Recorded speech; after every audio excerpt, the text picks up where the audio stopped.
On May 24, 2022, the U.S. experienced one of its deadliest school shootings when a gunman walked into an elementary school in Texas and killed at least 19 children and 2 teachers. Just days after a shooter in New York killed 10 people. According to authorities, both shooters used AR-15-style rifles. Gun violence has become an American epidemic. As of 2018, it was estimated that there are approximately 400 million civilian-owned guns in America. That means that there are more guns than there are people or cars in the US. By comparison, Americans own more guns per capita than any other country, accounting for about 40% of the world's total gun ownership.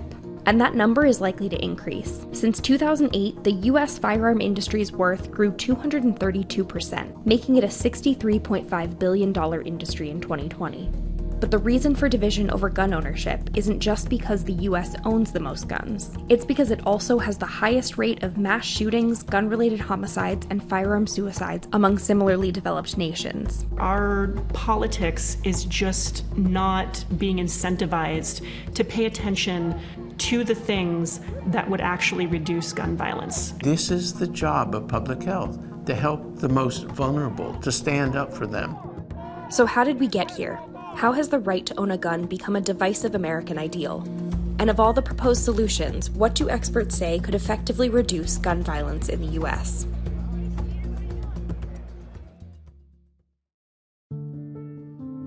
Around the 19th century, there were at least 9 countries that had the right to bear arms in their constitution. But as years passed, most of these countries made changes revoking or limiting gun rights. As of 2021, only 3 countries cite the right to bear arms in their constitution. And the United States is one of them. The Second Amendment activism was not at the center of early gun culture, and for a long time, most people in the US owned guns, but it was really for hunting, target shooting. It was associated with masculinity, so it was kind of a rite of passage, but it was not about rights and the law. The idea of gun control didn't really enter the national conversation until 1934, following a mass shooting in Chicago. Most gun regulation laws were passed without much opposition until 1968, when President Lyndon B. Johnson signed the Gun Control Act. But this started to change years later when the NRA became an advocacy organization centered on the Second Amendment, bringing with it a huge influx of money. It really changed after the Cincinnati Revolt in 1977, when there was a coup inside of the NRA. Second Amendment activists took the NRA over. And then in the 2000s, it switched again to being a mostly Republican gun lobbying organization. Nowadays, the NRA spends between $2 to $5 million annually lobbying for gun rights. And during the 2020 elections alone, the association spent $29 million in political campaigns. And we believe in freedom and liberty and the right to keep and bear arms. In 1983, the CDC really started looking at gun violence as a public health problem when they created the Violence Epidemiology Branch.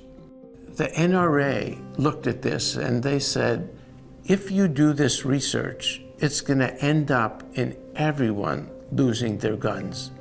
It's either the research or your guns. You can't have both. You've got to decide. This was misinformation, but it was a powerful strategy for the NRA. Eventually, Congress deferred funding for gun violence research by passing the Dickey Amendment in 1996, which prohibited the CDC from using federal funding to advocate or promote gun control. After its implementation, the CDC spent more than 20 years without the resources to conduct significant research on gun violence. It was a threat. It was a shot across the bow. That had big impacts, particularly in the field of data collection. If you're getting your data collection done by, a private foundation or, some other source, you don't have what researchers have described to me as the full faith and credit of the US government behind it. That makes it easier if you have that full faith and credit to get agencies and get states on board and get that data collected. The need for research was finally recognized shortly after the mass school shooting in Parkland, Florida, that left 17 dead in 2018. A clarification was made to the Dickey Amendment, allowing the CDC to conduct research on the causes of gun violence. This research is going to find those ways that we can keep guns out of the hands of people who shouldn't have them without infringing on the rights of those people who should. But in order to understand how we can potentially reduce gun violence, let's first dive into the numbers around it. Each year, approximately 40,000 people die in America from firearm injuries. The US saw the peak of gun ownership in 1993, with an estimated 51% of households owning a gun. That same year, gun homicides also reached its peak. You know, when all you have is a hammer, everything looks like a nail. When you have easy access to guns and you have lots of guns available to you, more problems look like problems that can get solved with them. There very much is a correlation between the number of guns in a place and the number of gun deaths in a place. And that's something that you can see consistently across the board year after year. The places that have more guns have more gun deaths. But if you look at just the injuries and deaths, you're missing a very big part of the problem. For every individual life that's destroyed, there's a family that's destroyed. There's a community that's shattered. The cost of anxiety, of fear and worry is tremendous. And while most gun owners cite safety and protection as their reason for owning a firearm, research shows that having a gun in your home doesn't necessarily keep you safer. What we found was that not only does having a gun in your home not make you safer, but it increases the risk that someone in your family will be killed by a gun, will be a victim of gun homicide, and it increases it hugely. Not by 10, 15, 20, 25%, not by 100%, by 200%. The risk that someone in your family will be shot and killed with a gun triples. And the risk that someone in your family will commit suicide with a gun goes up 400%. It's multiplied 5-fold. And suicides make up the largest portion of firearm deaths. 2/3 of all gun deaths in America are suicides. And most of the people that are killing themselves with guns in the US are older white men who are gun owners. Then you have another 1/3 that are homicides. When you're talking about the homicides, you're predominantly talking about younger black men. And when you talk about women being killed in homicides, you're predominantly talking about domestic violence.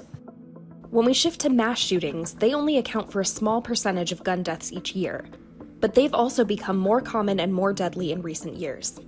The politics of gun violence has, over the last couple decades, really centered around things like mass shootings, terrorism, accidental gun deaths in small children.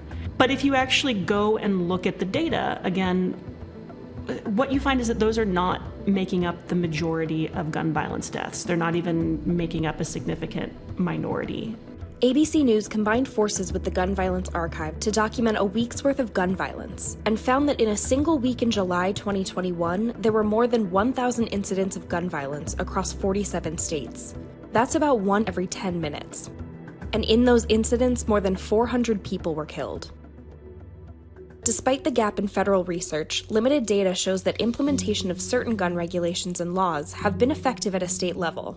For example, in Indiana, the red flag law has been associated with a 7.5% reduction in firearm suicides a decade after it was implemented. Even other methods, like permit laws or ceasefire programs, have had some success in individual cities. But the research is mixed. One study found that states can reduce homicide rates just by implementing 3 laws. Universal background checks are laws that prevent anyone with a criminal record from buying a weapon. May-issue laws give discretion to the police to actually refuse to issue a concealed carry permit. Violent misdemeanor laws basically prevent someone who has been convicted of an interpersonal violence misdemeanor from buying a gun. We found that a combination of all 3 laws reduced firearm homicide rates by 29%. In 2019, it means that 4,200 people would have been saved. But none of these methods on their own are perfect. And as some states loosen the reins on gun regulation, expanding the research on gun violence could be our most useful tool in reducing it. Having more consistent data and more long-term sets of data, those things really can help us find solutions. Most gun owners actually support gun violence prevention laws. Over 90% of gun owners support universal background checks. They overwhelmingly support violence misdemeanor laws, red flag laws. And really what's interesting is that they don't know that others do. They're influenced by hearing the vocal minority all the time. We can find ways to keep guns out of the hands of people who shouldn't have them without infringing on the rights of law-abiding gun owners. And that gives us so many ways forward if we work on it together, if we use the science, and if we focus on prevention. This is a problem we can solve.